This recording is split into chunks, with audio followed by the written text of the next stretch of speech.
Hi everybody, this is Melissa Gale. Thanks for joining us today for the NICU Family Support Learning Lab.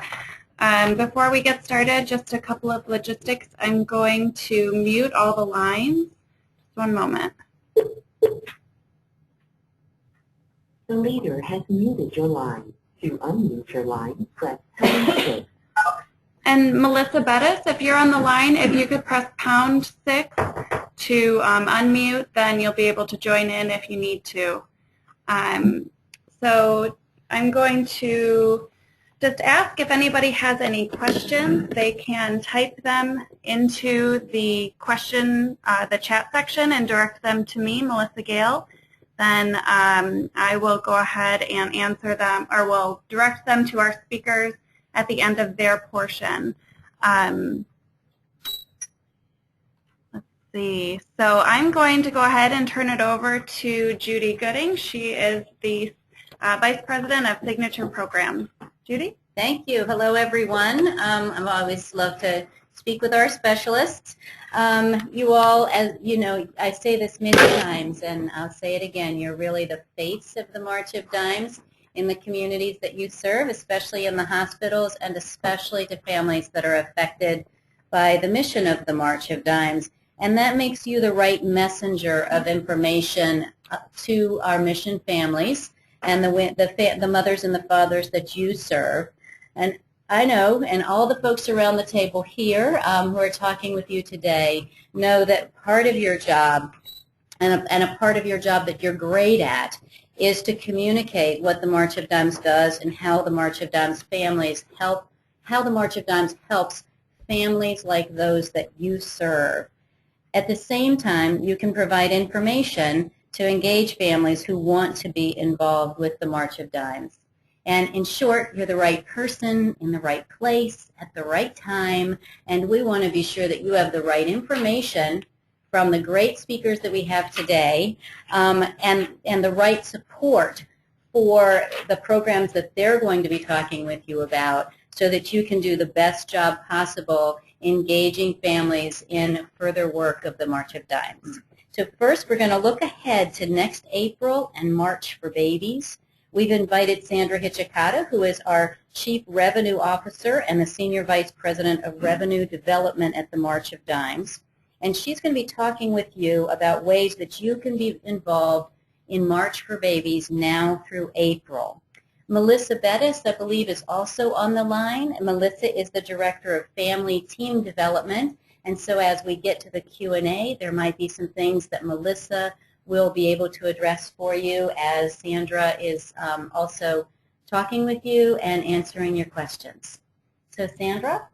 Thank you so much. Welcome. Happy to be here. And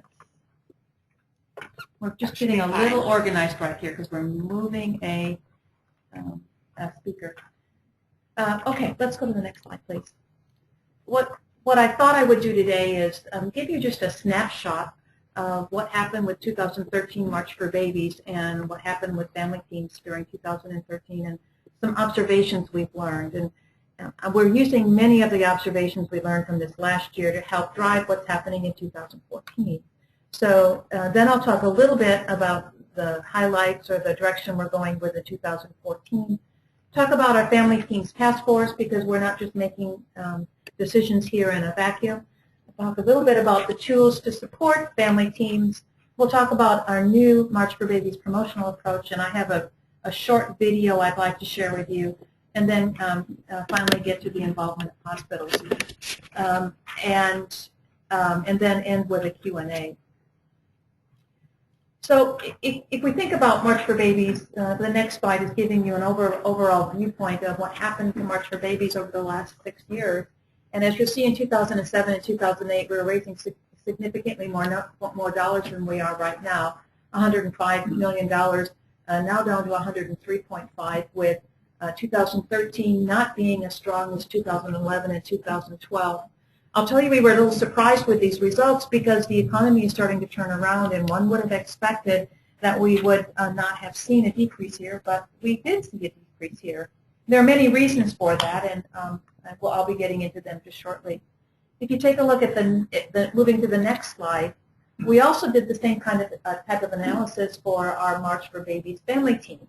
And as you will see, we had meteoric growth from 2007 to 2012, going from a little bit over $10 million raised to almost $20 million raised over that, I guess that's a 5-year period.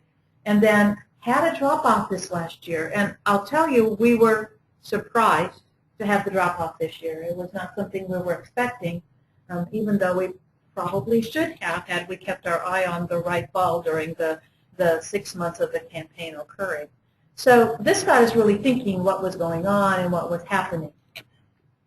So going back to the overall picture of March for Babies, we had a decrease, and we identified how that chunked out a little bit. So we lost $2 million from a major corporation who's not doing as much. That's Farmers. Our family teams, though, lost about $1.4 million, and that's pretty significant. You add up all those other losses, we actually lost in excess of $5 million this year, but we're making some of that up through our national corporate sponsors that we're raising this year for next year's campaign.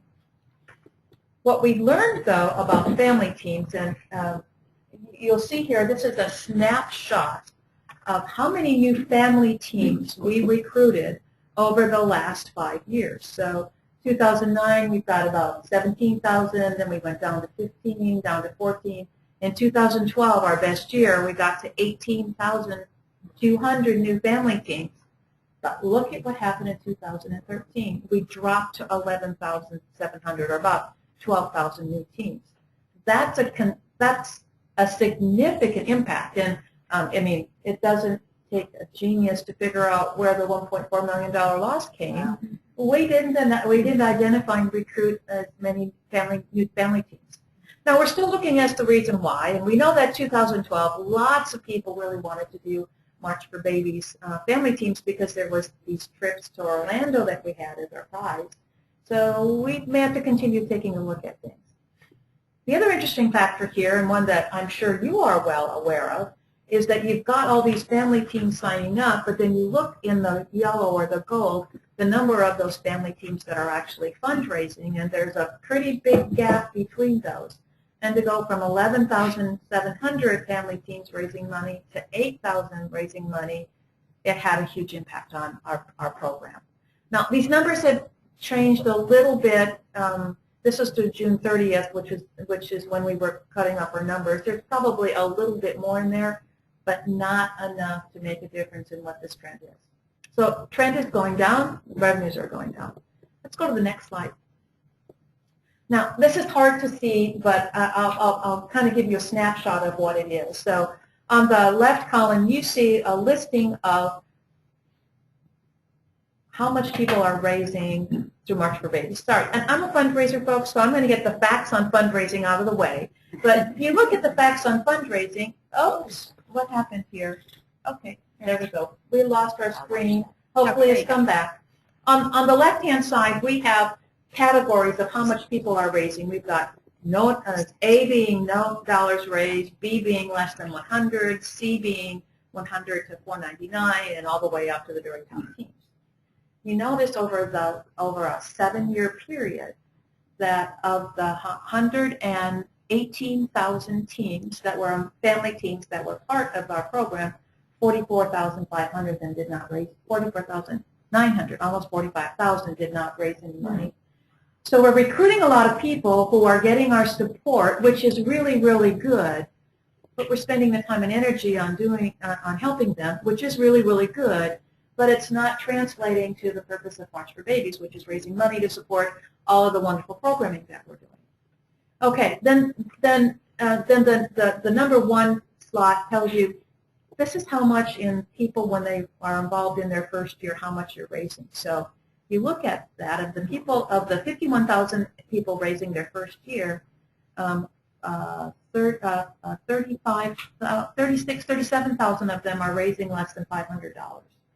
But you've got this great group raising 5,000 or more that tends to stay around for a really, really long time. So we're learning we need to focus on the people with the high dollars and maybe not so much focus on those that are the low dollars, but finding a way to balance that out with the emotional support that we receive. So these two slides that really are helping to shape where we're going in the future. We've learned a lot. We've got to figure out how we can focus more so that we can ultimately raise more money to give back, because that's ultimately what we're trying to do. And I know that you are giving back day in and day out when you're in your hospitals and the NICUs and interacting with those babies in need, because they need your help and support.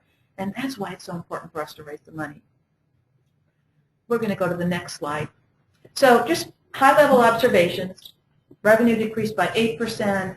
The number of fundraising teams decreased and by 15%, so teams decreased, and the number of walkers decreased. So we had decreases all across the board, and walkers are critical because it's the people getting excited and interacting, family teams exciting, and then the revenues. It all kind of ties together. So we learned some things. We had this myth going on that we thought people stayed around and did family teams for 3 to 5 years. And what we did when we looked at this information is we find out most family teams are only around for 1 year. They've made their commitment, they've gotten their support, and then they go on to do other things. So the challenge is, how do we keep people involved more than 1 year? Because they're important to our mission. They show our mission at our events, and we hope that they're getting value from it. So that's something that the Family Teams Task Force is looking at. We thought family teams get better at their fundraising after their first year, and we found out no, when we really looked at it. They're more involved their first year when they are highly passionate. That's when they do their best success. Now, there's some trade-offs on that. Every once in a while, you're going to get one that doesn't match this, but this is really the trend. We thought that large divisions had hundreds of teams in which they should be paying attention to, and even the large divisions have fewer than 100 individual family teams that should be a priority. And that we thought that division and chapters with specialists, the family team specialists, have better results. And surprised or not, we had both positive and negative in places where you have them, and overall the same growth rate. So again, we're learning a whole lot about what happened because of last year. So let's go to the next slide. So that's kind of last year. Stopped last year, we bought it, we figured out what needed to happen, and we're going, what are we going to do about that? So what we've done so far this year is we recruited a family team task force, and that task force has been designing strategies and tactics to turn around the drop in participation and revenue and engagement. I should have had engagement on this slide because that's really what they're taking a look at. Now, Melissa Bettis is the chair of that group, and there's 5 or 6 other individuals who have been meeting on a very, very, very, very regular basis. And I'm going to hit the high level of what they've done because they've not completed developing all of their materials. But you'll get a sense from what I'm going to talk through that they're really taking this seriously and looking at the data that we have and trying to develop strategies that will help address them moving forward, that will meet your needs as well as the revenue needs. So some of the things that they're looking at is they're looking at developing or fine-tuning tools to make sure our family teams and those working with family teams can be successful. So they developed this, they're almost finished with this really neat A to Z guide for family team success. And it talks about all of the things that a family team can do or a family team's group within each of the events can do in order to be successful. And it's how do we use ambassadors? How do we set a symbolic goal? How do we get our community to participate? How do we make sure that family teams is helping us to increase the overall event quality? How can we be sensitive to the needs of family teams and not always talk about money, but talk about support? That very, very important balance. How do we make sure people are trained appropriately? And bottom line is, how do we ensure family teams have a positive experience at our events? We have fantastic events. I was at a number of them. I saw the family team tent. There was so much wonderful interaction happening between the hospital, the hospital personnel and the family teams, the families and their babies and their children. And how do we take that and maximize that so that everybody has this really wonderful feeling? And is there a way to take some of that and incorporate that throughout the entire event is, again, one of the things that we're looking at. They've also developed a family teams planning document to help family teams just understand how we're going to work this out. we're looking at an early bird registration and a fundraising campaign that would have some recognition and incentives involved, get people to start registering early, because we realized what was happening is people were registering too late and started fundraising too late, and all of a sudden there was no time, and they didn't do anything. So if we get people engaged earlier, we're going to raise more money, we're going to have more engagement, we're going to have more involvement, and people are going to feel better about it. They're looking at a recognition program, and then finally they've developed a really, really nice family team chair. So the chair for the family team for each of the events, an orientation tool that walks through everything that we need to do and explains it and provides support. So this team has done a phenomenal job, and I want to publicly thank Melissa for her leadership in helping to make this happen. So we're looking at a slightly different focus for March for Babies promotions this year, and I wanted you to see how different the March for Babies video is. Now, I don't know if people have seen it, but it really is an interesting video. So can you click on the link? And I'd like to look at least the first half of the new March for Babies video, which I hope you will see is very different than the videos we've had in the past. Make sure the sound is up.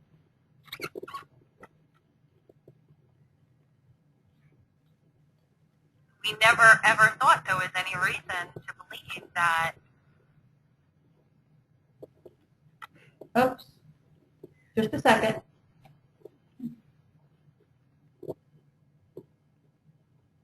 Oh, we've got a super sale going on.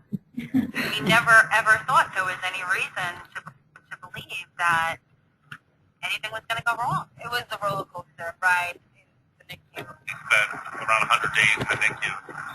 I never knew it was possible to feel your heart break.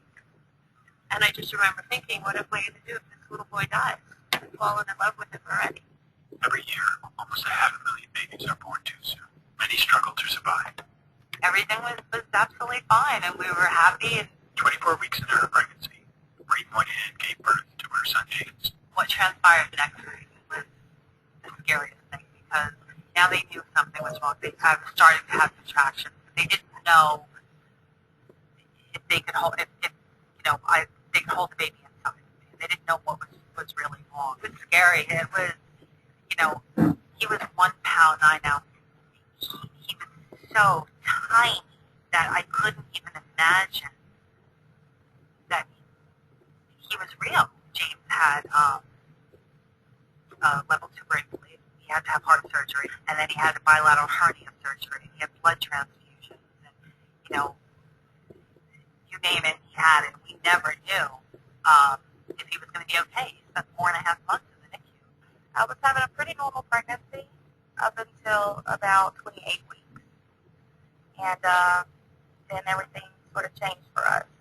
We're caught so off guard that we hadn't even picked out a name, and all those things that you normally do in preparation for having a baby. We're sort of at the halfway point when we had this surprise of her coming literally earlier than she was supposed to.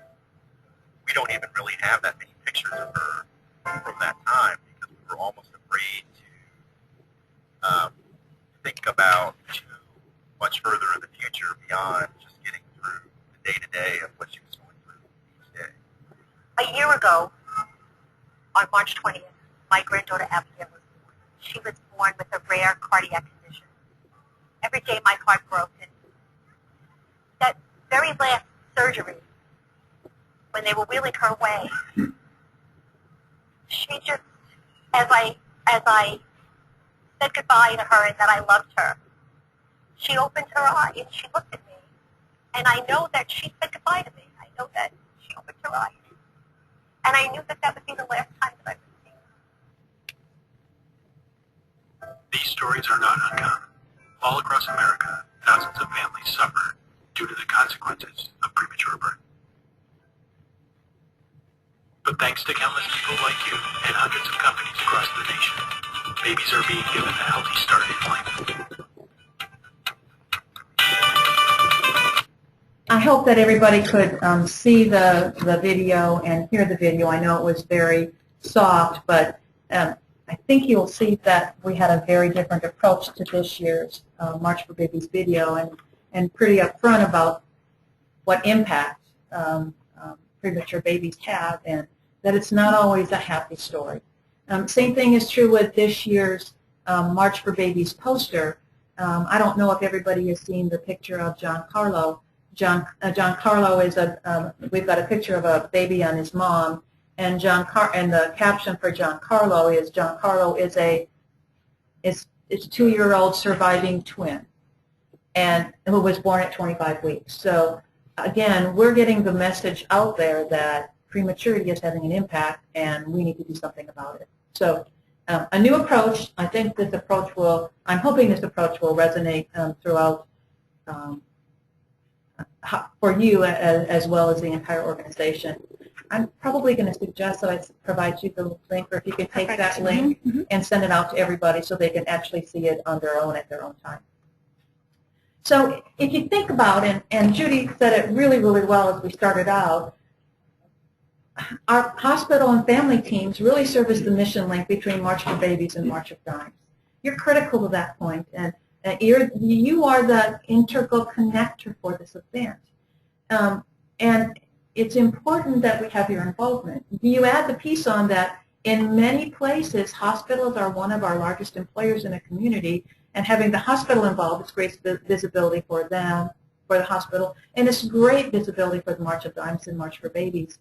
I was in a meeting at VLC, and I was seated at a table where the chair for the Dallas and Fort Worth event was a hospital CEO. The chair for the Fort Worth event was the CEO. A chair for another event was the CEO of a hospital. There's a great number of hospitals who are stepping up and providing the leadership, and that is phenomenal because the connection between hospitals and healthcare and March for Babies and March for Dimes is a really, really important connection.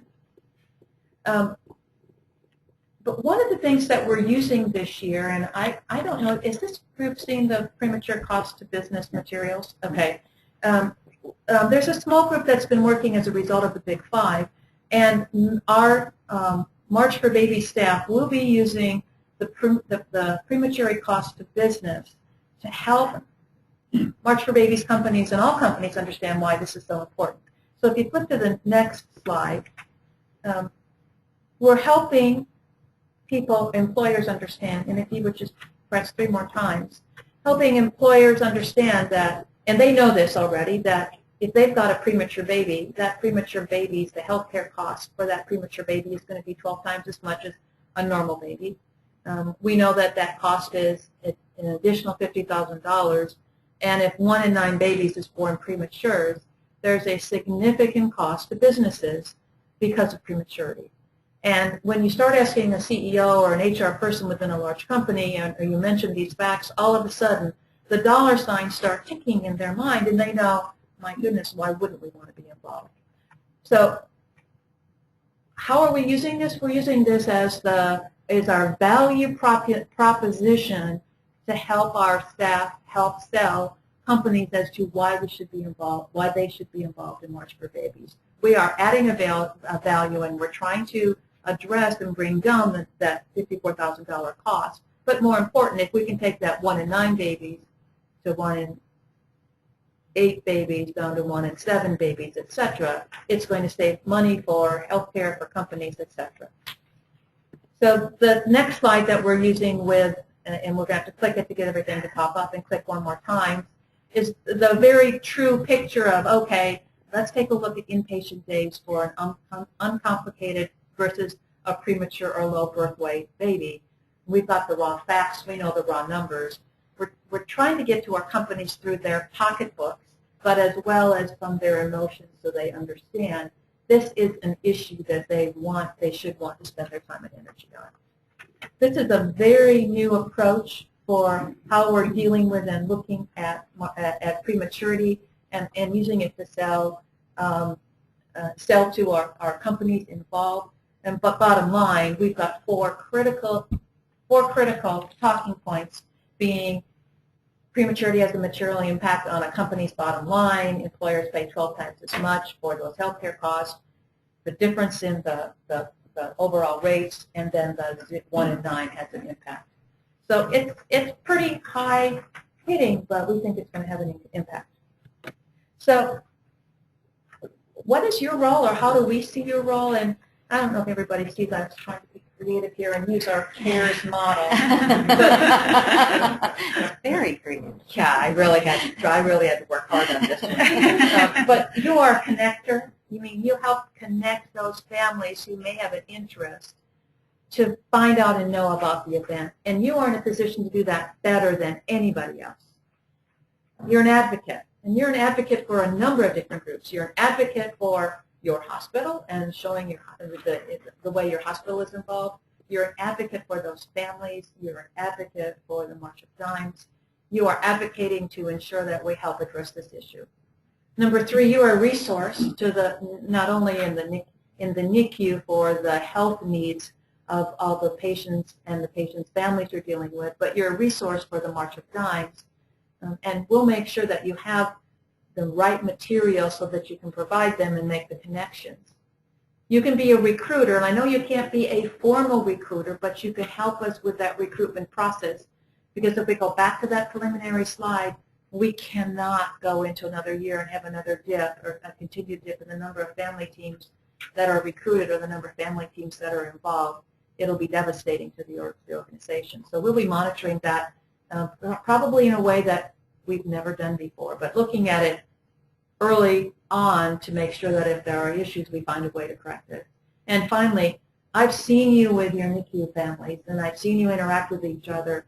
You motivate, and that's one of your roles. You're a motivator, but I couldn't do an R. I had to do an I. So you motivate. That doesn't make sense now that I'm looking at it. You motivate. Okay, sorry. Glad I can make somebody laugh. And I'm not turning too red out of embarrassment. The specialist motivates. Yes, that's everyone. it. That's it. So I know I provided very high-level interactions, but I'd be more than happy to answer any questions that you might have, and if need to, we'll pull Melissa into those questions as well. Great.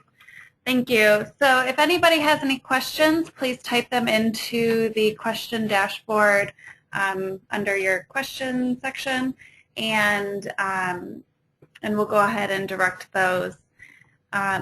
While you're typing those in, we'll certainly add the YouTube link. We can post it on the discussion board so everyone can have access to that video so you can view it in its entirety. So. So this is Judy, and I'm going to ask Sandra a question while we're waiting for you all to take a chance to type questions in. And this might include Melissa. I'm not quite sure if she's on the line. Have you noticed? But what I'm wondering is, I love the last slide, helping everyone really understand the broad role that they have. And I love that Melissa is leading this task force to really look at family teams. And because specialists have such a special connection with family teams, some of them being born right out of their hospitals, I'm wondering what I would like for our specialists on the phone and the DPSs on the phone as well to hear is, what could they be doing now, or what would you like them to be doing now to help Melissa in the development or in the task force if they had ideas or thoughts about this? And at what point should they be really fully engaging, expecting materials from Melissa and her team, and engaging their families? It's soon now. We have Prematurity Awareness Month coming right up, so of course they're very focused on that, and we're going to be hearing about that in just a minute. But at what point should they be really engaged in their work with families? So my reaction as I'm sitting here talking and thinking was, man, we should have had one of the NICU family specialists on the family team task force.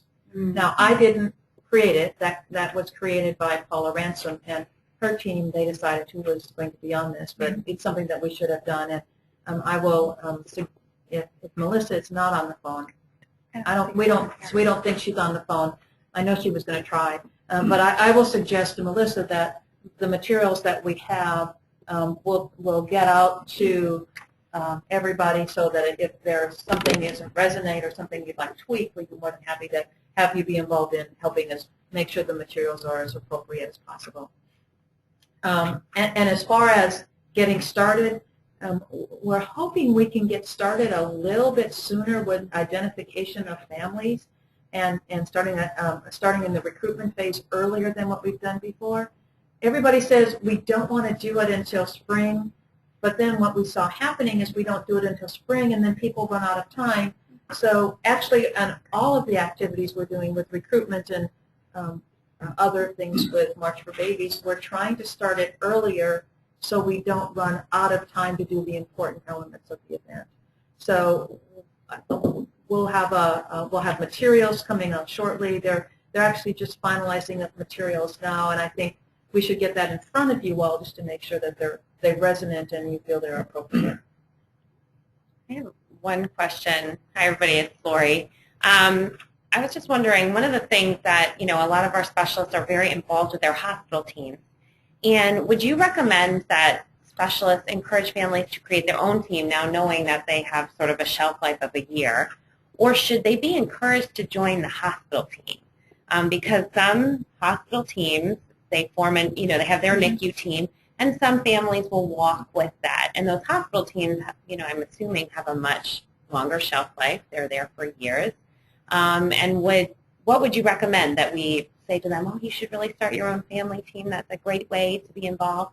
Or you can join the hospital team, which is a bigger, longer standing team. That's a good question.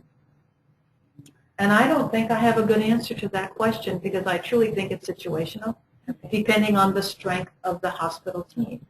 I've seen some hospitals that just have teams in the NICU and don't go beyond the rest of the hospital with their support. And then I've seen others that are broad-based hospital support and still have NICU. And I think it depends on the strength of the team. And ultimately, probably what the family wants to get out of their involvement. So I think we've not looked at what is most effective. And I don't know how we would look at what's most effective, to be perfectly honest. So I need to give that some thought and figure out. I've got to think that through. Man, I got stumped. This is Judy, and I just want to also say that it seems like you have you're really looking at developing strategies to move those family teams from 1 year to a more sustained involvement, and so that could affect the long-term strategy of where we want family teams to sort of be and live and get all their support. I also want to just point out to the specialists, the folks on the phone, that the cost to prematurity piece is really important, I think, especially for those of you, because it's not just important to it's not just other companies, it's also very important to the hospital. And you would think that hospital personnel would understand this already. But in fact, a lot of times we have the NICU staff as the primary team, and we're getting them through the heart. They believe in the NICU, they believe in the March of Dimes through you as the specialist.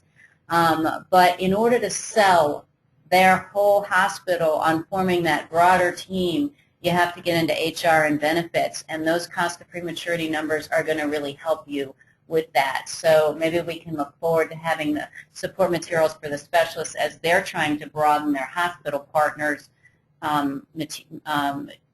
hospital partner team outside the NICU. And some of those materials are still being tweaked at this point in time, but I'll make sure that once those are tweaked and appropriate, that this team gets them and we can get those distributed. All right. So we'll get you the video and we'll get you that. Wonderful. I appreciate the opportunity to interact with you all and look forward to meeting you all in person sometime. Terrific.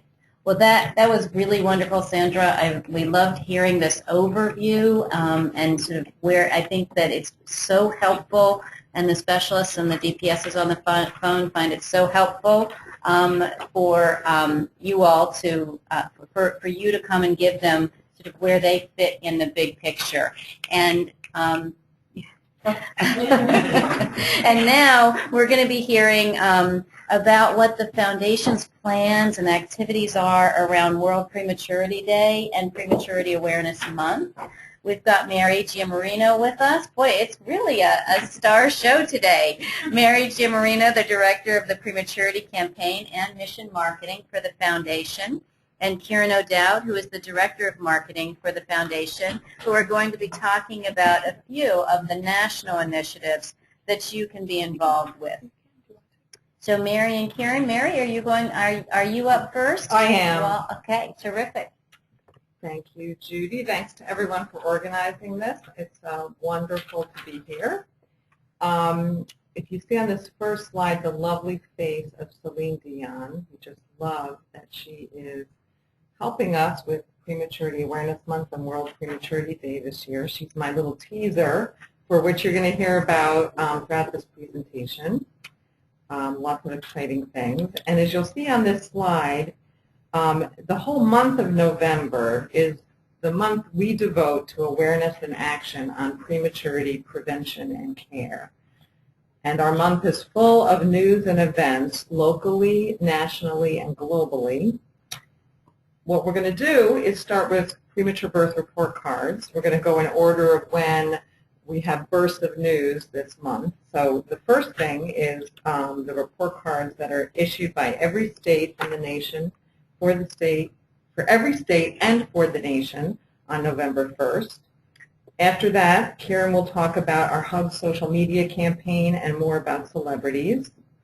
And the third big area of our focus this month is on global efforts, on World Prematurity Day, and some breaking news we're going to have this year around World Prematurity Day on November 17th, which I will cover. So that's kind of the three big bursts of activity. And we also are going to talk about how all of you can get involved and what you can do to extend and support the campaign and spread the news about it. But first, we're going to get you informed and excited about all the aspects of this. So here we have a picture of the March of Dimes Premature Birth Report Card template. It still has a lot of blanks in it. Chapters will have the version filled out for their state next week. And every chapter will release their state report card on November 1st. States are graded based on their distance from the March of Dimes 2020 goal of 9.6%. That's our goal for the preterm birth rate. So the grade appears in that box in the upper right, A, B, C, D, or F. Chapters are working with state health departments, and I'm sure, I hope many of you know about that, but if you don't, I will tell you that we started a challenge with the Association of State and Territorial Health Officials last year.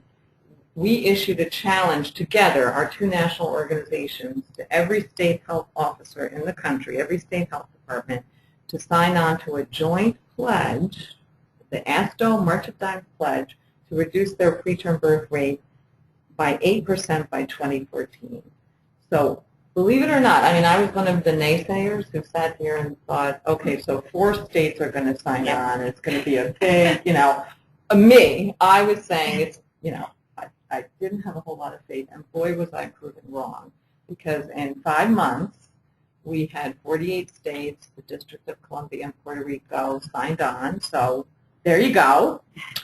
Wow. And it was great. We were thrilled, and I just didn't think they would sign on and take that risk that I'm going to do this. So I was tremendous. It was great. The 2 remaining states came on, and now we have all states have signed on to this pledge. So every chapter, to varying degrees, is working with its state health department on issuing the report card this year, and that whole ASTO pledge is mentioned in that copy in the upper left corner.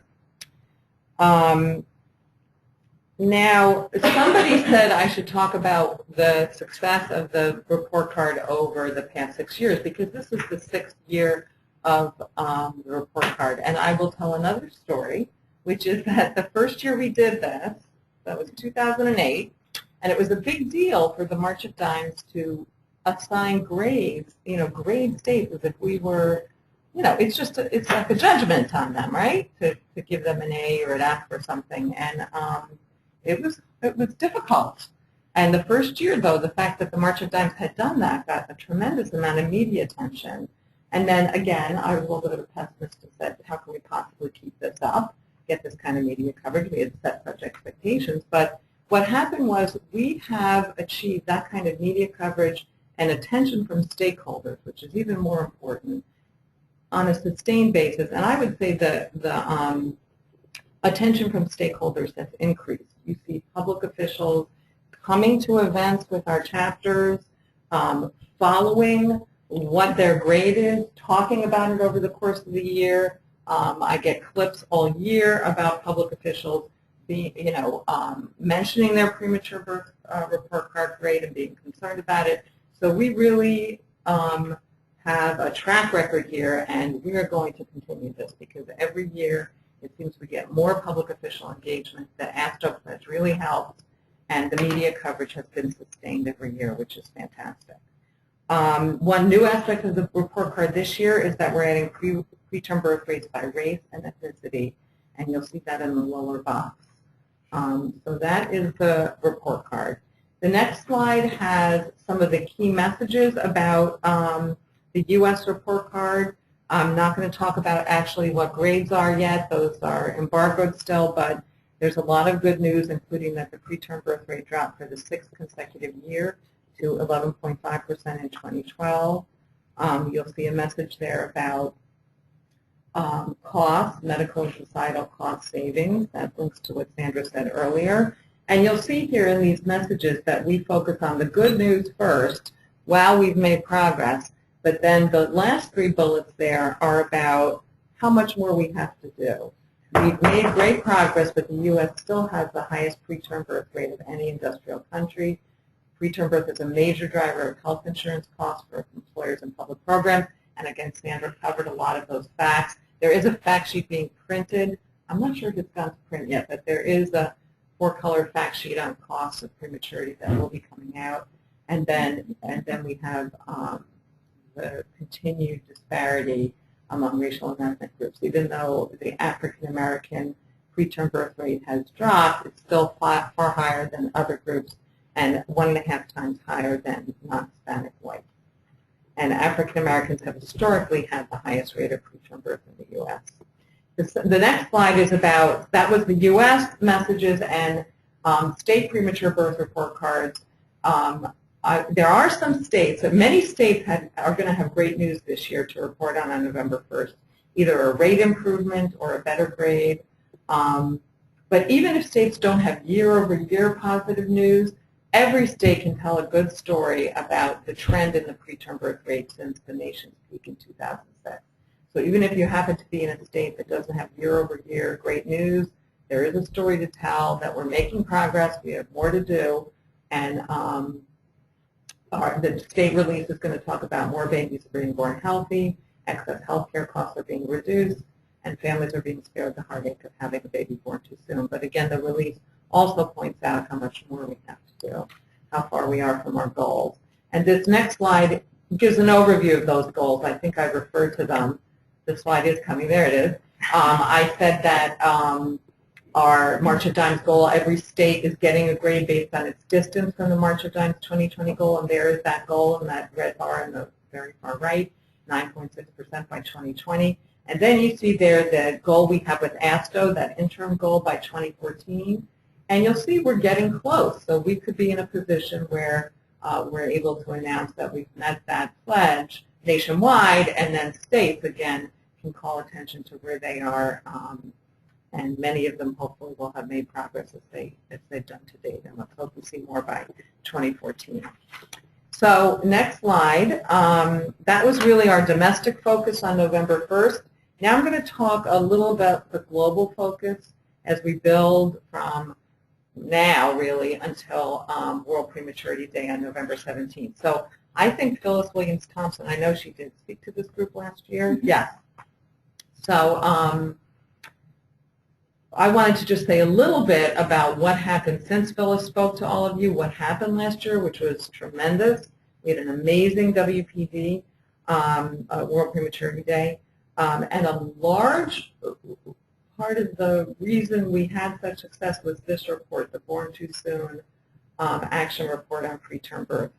It helped us bring in new coalitions and partners who have done amazing things globally, and it's just, I just want to give you some of the energy that we've gotten from just how amazing it is that we are now part of this movement and cause globally. And trust me, we were not when we started in 2003. We were nowhere with this, and it's just amazing how far we've come.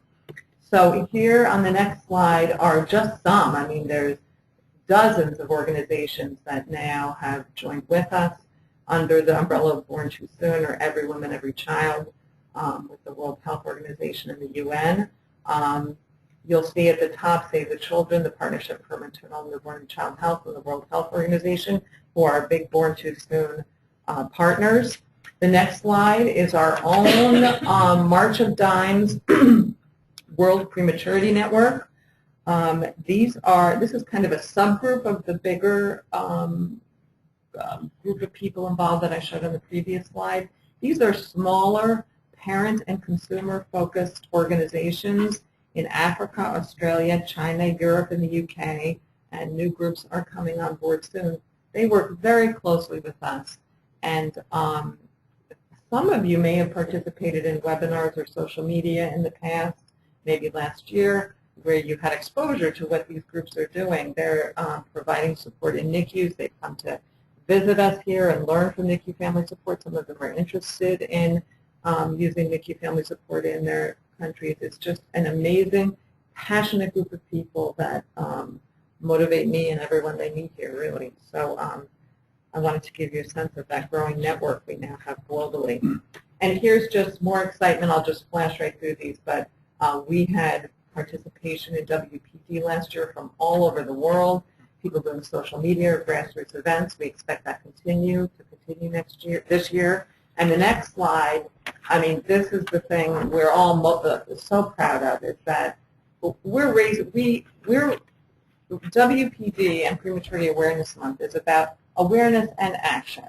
And the more important part of that to me is the action. And I don't think I wasn't, I don't know if any of us were expecting countries to actually take action the first year after Born Too Soon was released. And they did. And we learned about this action. It was the UN put out a press release, and the Secretary General of the UN was quoted in it. And we have been hearing things about some countries maybe doing things, but then this release came out right around WPD from the UN with these actions, signed, sealed, and delivered, taken by countries to the point that somebody put it in writing in a UN news release. So it was fantastic that these steps were taken for babies born in countries like Afghanistan, Bangladesh, India, Malawi, and Uganda. So we're hoping for more of that this year. Now I'm scrolling forward to the coming World Prematurity Day on November 17th, and it's very hard to top what we did last year, especially in terms of the splash we made with that Born Too Soon report. But there has been this ongoing coalition I showed you earlier that's been moving ahead and working on this. So just to let you know, we are hoping there's going to be major news on and around November 17th. There's a publication coming out in Nature. It's a whole series of articles, including the first worldwide estimates on the burden of disability for premature babies, including retinopathy of prematurity, jaundice, and infections. And then that's not our own publication, the Nature one. It's the whole coalition or some particular groups in the coalition. But there's also a Lancet Global Health article coming out. And I don't know how many people know this, but we had been working with the Gates Foundation, GAPS, and ICHD. You'll see all the logos up there on let's see, agreed upon research roadmap about where we're going, what we're all funding, who's doing what, and that is going to be published in Lancet Global Health on November 16th. So we have two big pieces of news, and if we go to the next slide, that news will be shared in a variety of ways, and Kieran is going to go through some of the more of the social media, Facebook, the ways that this is going to really pop in November in many ways. But I just wanted to mention that there are Twitter chats that would be great if all of you want to get involved in or get families involved in. People who Twitter, I don't, but many do. So I'm sure someone will get me on it this year. But you'll see there's one on loss on November 1st. These are all at Mod Health Talk. There's one on bed rest on the 7th, going home from the NICU. And then this World Prematurity Network Relay on the 16th and 17th. That's when these two big news stories are going to come out. So we expect a lot of attention to those and concern about those new worldwide estimates of disability, and different organizations from around the world are taking an hour of that Twitter relay. So it's very exciting to have such participation and leadership from across the world on that, and I encourage all of you to do what you can. The other thing, Beverly Robertson, who runs our Pregnancy and Newborn Health Education Center, she asked me to share. This is also fantastic. We have this blog called News Moms Need, and recently, I think it was several months ago, they started focusing the blog on Wednesdays on delays of disabilities, and that has just taken off. Someone's nodding here. That it's just amazing the number of mothers that this information was sorely needed on the long-term consequences of prematurity, or the consequences after you take your baby home from the NICU, as you start getting into early intervention if you need it, or into school age. Those kinds of concerns are being discussed on News Moms Need blog on Wednesdays, and getting tremendous excitement and reach among families. So I'm going to pass to Karen, who will talk more about social media and celebrities and all that great stuff that's happening in November. Okay, thank you, Mary. And it's great to be talking to all of you and getting this opportunity to present our plans for the coming months. So we're already in full swing. We do have a lot of different messaging out there. We have our Healthy Babies Are Worth the Wait messaging, and we launched that last year, so we've continued with that, which is basically, if your pregnancy is healthy, wait for labor to begin on its own. So we have that airing in TV, radio, and we also have print ads out there and outdoor. And we also introduced Cinemama, our iPhone app, which was based on the time-lapse video in the Healthy Babies Are Worth the Wait TV spots, so that people can make their own pregnancy movie and then share it with their friends and family. And it also gives health tips along the way of the person's pregnancy. So that has been very successful. We have close to 40,000 downloads already. And we have a lot now going out at all the chapters in terms of promoting it. And we do have sponsors, First Response and Mission Pharmacal, that are helping us support the promotion of this app. So we're very excited about it, and we continue to push that.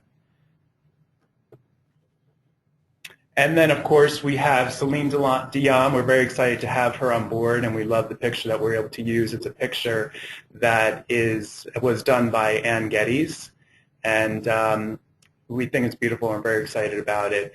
And we also have Celine Dion in a TV spot, and I'm hoping that this will work. I do it. Okay, where can I get those links that I loaded up? Oh.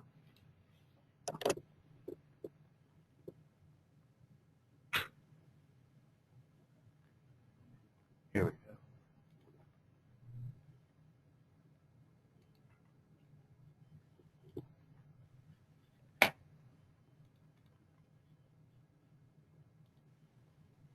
Hi, this is Celine Dion, and I hope you will help and support the March of Dimes in an effort to put an end to premature birth. I share the concerns and fears of every parent, knowing that more than 1 billion babies around the world die every year simply because they didn't get enough time to grow. Let's work together for stronger, healthier babies. Visit marchofdimes.com to find out how you can make a difference. Thank you for hearing. So that's our Celine Dion spot. I hope you're able to hear that.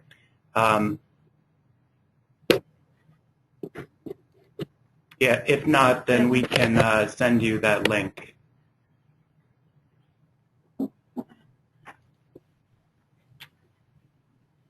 Okay.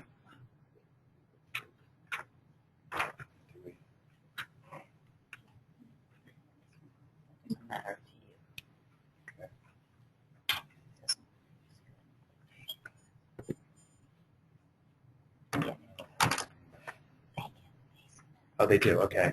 Okay, and then we have our mission communication. So we really have been trying to put more and more out there about the various aspects of our mission, and we have been using this CARES acronym. So it's community, advocacy, research, education, and then support. So we're starting this meme series on October 14th, and the first one is community, in it together, and we are promoting Share Your Story, which is a relaunched site, and you're very familiar with that, and I hope you like the new design and new functionality. But we're really trying to get more and more people to that site. And this is a Facebook campaign, so these are what we call memes. They're like postcards, and there's a picture with the headline, and then we're able to add information in the actual post. So the good thing about this is that they're very shareable, and we have been using these since the spring for various efforts, and they've been very successful in terms of engagement, in terms of virality among the community. So then the second one, which will be the following week, is advocacy. We're going to be talking about the Pre-Me Reauthorization Act. It was passed by the Senate, and now it has to be passed by the House of Representatives. The following week is research. So we're going to be talking about our team science approach with the transdisciplinary centers in California and in Ohio. And then we're going to be talking about education the following week, and we're going to be talking about pregnancy. And we think it's a very cute visual of the little girl telling the baby about to be born soon that they already love that baby. So it's very touching. What we're trying to do here is create much more of an emotional connection and have people relate that to the March of Dimes brand and to all the wonderful things that we're able to do as part of our mission. And then as part of support, we have a social media campaign that's called Share a Hug. So we're starting that the week of November 11th, leading up to World Prematurity Day on November 17th. And the first one is more general, so it talks about just the general aspects of a hug, that it could last forever. It's a form of affection, a form of giving, a form of love, a form of connection. And then we get more into the healing properties of the hug, relating it to kangaroo care. And we tell them what kangaroo care is, and it's an important part of our prematurity campaign. And we have a post in there about loss, just titled Forever Our Baby. And we have done this before on Facebook, and we found that it's actually very popular, so families really feel that we are connecting with them on the loss of their child. I guess people don't really know what to do when that happens sometimes, but people really feel recognized when we do this in social media. And then as we hit World Prematurity Day, we ask them to share the hug. And we have a post with a woman with her child, and then also the same visual of Celine Dion that has been used on various materials in the campaign. And so people can share the hug, and they can also post hugs of them with their own child, and they can remember their experience giving birth and their experience in the NICU. So we're excited to see this campaign go out there and become as viral as possible. And then this year we've also added some product promotions, so the kangaroo plush there, and we have a hang tag that will be focused on World Prematurity Day, and we'll also explain kangaroo care. And the idea is for people to be able to buy 4, they get 1, and then they donate 3 to NICU Family Support. And then we also have a t-shirt, Hugs Heal, and we're going to be putting both of these offers out there on social media and perhaps in the emails and also in the e-newsletters. And then in terms of NICU Family Support, so we've really been trying to highlight NICU Family Support more and more as we progress with the prematurity campaign. And this year we have several elements that really incorporate NICU Family Support. So our email campaign this year, it's going to start in October, and in October it's going to be more about what the March of Dimes has been able to do with the support of our constituents. And that's going to set us up for November, where we're going to tell a story of a family in the NICU and their experience as their baby is born, as their baby is cared for, their experience dealing with the doctors and the nurses, their experience dealing with other members of the family. And it's going to be about 3 to 4 segments. And that's a story that we've actually been able to get from contact within the March of Dimes. One of our agency account executives went through the story, and he's happy to share his story with us in the email campaign. It's going to feature video as well as story and a ask for a donation. And then, as you know, we also have Share Your Story relaunching. We are featuring a blog of a volunteer father who's also sharing his story. He had twins that were born at 25 weeks, and he shares his story of his feelings of trying to care for his twins, trying to care for his wife, trying to give the news to his family and friends, waiting for his kids to come home. So, you know, there's kind of a theme about coming home here, like going home with your baby, which is the joyous event and what we hope every child will be able to do. And we're also going to be sharing stories on Facebook. So we do have a story that we've been working with Lori on getting some stories, and we do have a story that we're sharing on Facebook. That's going to be awareness and education. And at the VLC, we asked what World Prematurity Day means to people. We did that at Share Union, so we're going to be sharing that on Facebook. So hopefully we'll get a lot of nice stories from that. And we're also going to be doing a From NICU to Now series, where we're going to be asking people to send in pictures of their baby in the NICU and their baby now, and telling their story of how they have come through the experience with the help of the March of Dimes. Okay, and then if I can go back to the... Sure.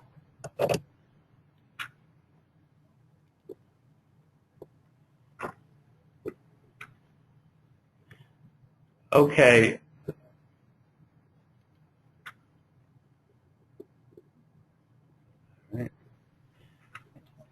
There we go. Okay, I just wanted to go through our World Prematurity Day site here. So you can see there's our cover photo, and we will be changing out that cover photo as we progress through the campaign. And we do have cover photos that people can take and put on their own wall. But we go through the problem.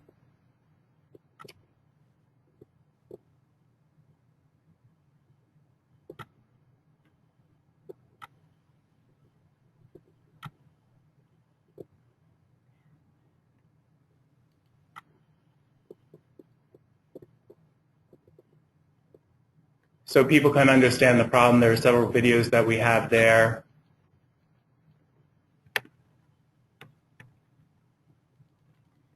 So we have the Celine Dion video, we have a general video about prematurity, and then we give some copy descriptions of prematurity and its effect on people throughout the world.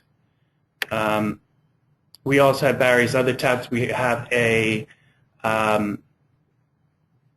tab for ways that people can take action. So we give them ways that they can help, 4 ways to get the word out. And here's where we have a lot of the visuals that people can use as well. So different cover images, different profile pictures, different banners that they can grab and share on their own Facebook sites. And this year we also have an online media kit. So people can come here for all the various assets. So we have email badges, we have infographics, we have web banners, we have images, we have the link to our TV and radio PSAs, we have the link to our print ads. Our press releases will be added as we reach the point where we're ready to release that information. So it provides everybody with a place to go and help us spread the word about prematurity. So Karen, they could like this, or they could share this with their hospital PR department, because a lot of our hospital partners have their own, Facebook page. that they can say, well, here's the online for if you guys need anything to post during the month of November, here's some online tools that you guys can use for your own hospital webpage since they're partners with us. Right, right. Yeah, probably the easiest way to do it is to make sure that you like the March of Dimes Facebook page and also the World Prematurity Day Facebook page so that you're getting the updates about what's happening. And then all the images will be posted to our wall so you can just share it to your own Facebook page. If you have access to the hospital Facebook page, you can do that as well. And it's a great way of just getting the word out there and allowing people to be able to follow the campaign as it progresses through the week. This is a look at our website, marchofdimes.com. This year we've created a landing page for World Prematurity Day, and this will give the latest information about what's happening with the campaign. So we talk about the HUGS campaign, HUGS Heal. We give visuals from last year's campaign, the building lightings, and the success that we experienced last year. We talk about our preterm birth rate declines for the 6th straight year. And then we go into World Prematurity Day, 15 million babies are born too soon. So it provides a lot of the facts and the figures. We talk about our team science approach, the transdisciplinary centers. So hopefully between the Facebook sites and between our website, all the information is there and easy to find and easy to use. So, you know, what we're asking is to just help us spread the word. And I think we have a lot of different materials that we can use, so I think what we most need is for people to get behind the campaign and to support it by helping us spread awareness.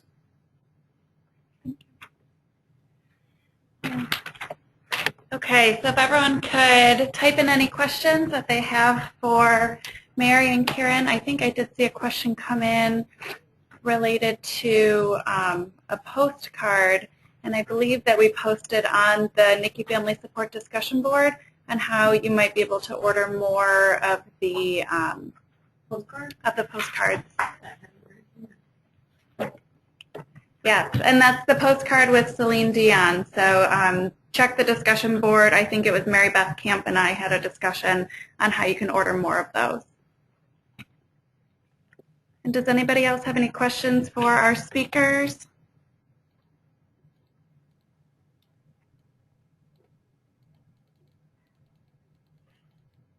Is a poster for Cinemama available? Yes. Yes. Yes, the poster is available for Cinemama. Okay, and how might specialists get their hands on one of those? Well, it is on Dimension, so it's up on Dimension. We could forward that link if they have access to that, or I can actually send them the PDF that they could print. So we don't have supply printed here anymore of the Cinemama poster? We are just about out of supply. If there's enough of a need, then I could ask our printing partner, Mission Pharmacal, if they can do another run. So maybe there's a way to monitor how many are needed. I could follow up on that. I would also, this is Judy, and I'd also want to be sure people know that there's a postcard and a bookmark as well for Cinemama. So if you're trying to promote Cinemama to one mom or a mom in the NICU who's got a sister who's pregnant or something like that, then it might be easier to use the bookmark or the postcard versus the poster, and maybe some more of those are available. And then I think they're going to have a question which Melissa and Lori will take offline about how they would pay for those, whether they're free to chapters or would they be able to use their NICU credit for it. So we'll take that offline, but do you have bookmark supply left? We have very little. I would say we have, in terms of the bookmarks and the postcards, we have distributed them to chapters, and the chapters are distributing them to their contacts. We do have a small supply in-house, but I would say it's hundreds that we have. So it depends on the quantity that's needed. So we can kind of talk internally and figure out what that is and figure out how to get more supplies. Great. Thank you. And Rebecca, I see that that's you asking the question, so we'll follow up with you and be in touch on how we can help you out there. So any other questions? So I think our plan is to do our best in keeping all of you specialists involved and up to date on everything that's going to be happening in the month of November so that you can certainly spread the word with your hospitals and families. Wonderful. Well, I just want to thank everybody who's stayed in with us here. We're running just a little bit late, but I think that's because we had so much rich information and terrific presenters. So I want to thank Sandra again, and Mary and Kieran, and it was just really terrific overviews, and I think our specialists don't often enough get the big picture to really see how what they're doing and what they're being asked to do fits in with the larger foundation activities and goals. So thank you very much for being here and taking your time this way. And turn it over to Melissa to close logistically. All right. Well, thanks everyone for joining, and we'll go ahead and end the webinar. Thank you.